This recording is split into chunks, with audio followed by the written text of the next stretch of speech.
নিজের আজন্ম পরিচিত স্বজন বন্ধুবান্ধব মাতৃভূমি ছেড়ে অনেক স্বপ্ন আর কিছুটা অনিশ্চয়তা নিয়ে অন্য একটা একদম নতুন দেশে পাড়ি দিলাম আজ। সব মায়েদের মতোই আমার মায়েরও প্রথমে একটু আপত্তি ছিল আমার একা একা বিদেশে যাওয়া বা থাকা নিয়ে।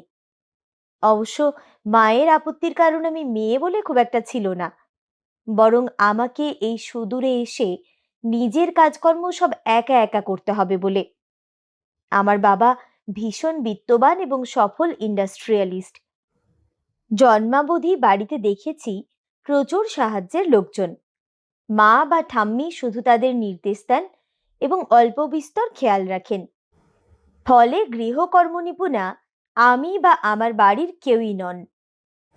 তাই চিন্তিত হওয়াটা একটু স্বাভাবিক বই কি।